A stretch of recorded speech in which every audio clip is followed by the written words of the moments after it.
विस्फोटक बल्लेबाज यूसुफ पठान को ममता बनर्जी ने उस पिच पर उतार दिया है जहां अधीर रंजन चौधरी के रूप में कांग्रेस ने कद्दावर फील्डिंग सजा रखी है।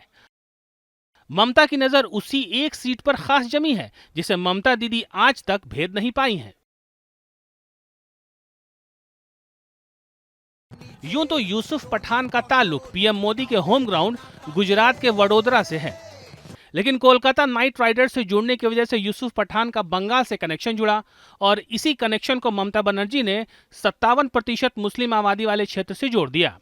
सियासत में एंट्री करने के साथ यूसुफ पठान को बहरामपुर सीट से तृणमूल कांग्रेस ने अपना उम्मीदवार बनाया, जहां 1999 से अधीर रंजन चौधरी लगातार जीतते रहे हैं।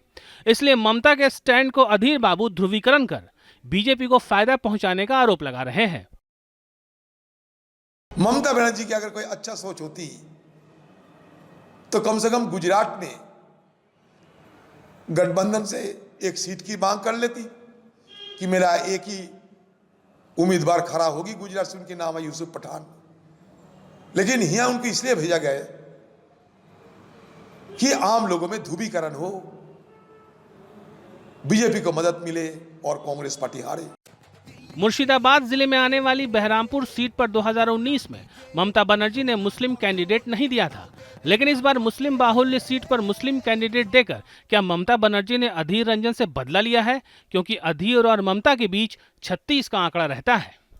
तृणमूल कांग्रेस এখানে বাংলায় একা লড়বে, আসামেও লড়বে, আর দেশ কোন পথে চলবে তৃণমূল কংগ্রেস ঠিক করবে, বেঙ্গল ঠিক করবে, বাংলায় দিশা দেখাবে, বাংলায় পথ দেখাবে। तो क्या इस बार यूसुफ पठान को बड़ा चैलेंज मिला है या फिर चैलेंज अधीर रंजन चौधरी के लिए है? इस सीट पर लड़ाई हमेशा कांग्रेस और तृणमूल कांग्रेस के बीच रही है, लेकिन साल 1999 से अधीर रंजन चौधरी लगातार इस सीट से चुनाव जीतते रहे हैं, लगभग एक तरफा। खास बात यह है कि पिछले 5 लोकसभा चुनाव में ममता ने मुस्लिम कैंडिडेट नहीं दिए थे।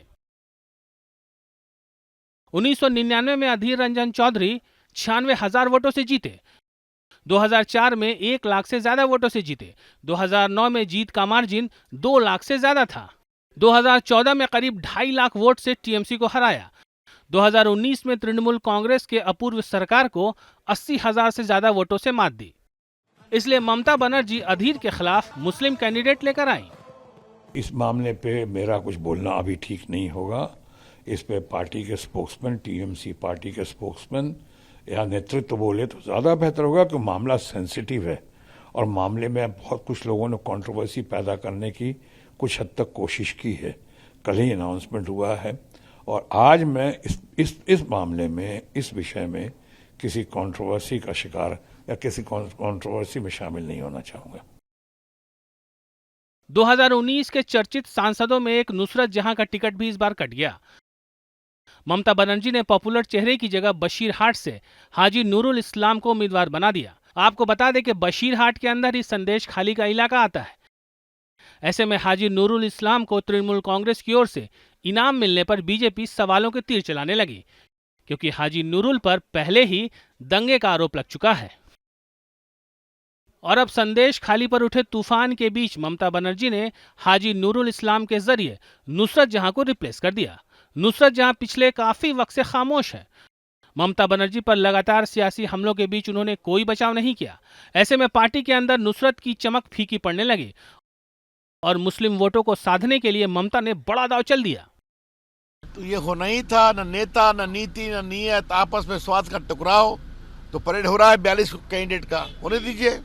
मोदी युग में बीजेपी को बंगाल में जो बूस्टर मिला, उसके सहारे बीजेपी ने 35+ की रणनीति तैयार की है और 2024 के चुनाव में ममता बनर्जी के खिलाफ बड़ी बिसात बिछाई है। बीजेपी और तृणमूल कांग्रेस के बीच सड़कों पर संग्राम छिड़ा है, मगर शय और मात का खेल इंडिया गठबंधन में भी शुरू हो चुका है। Team news nation.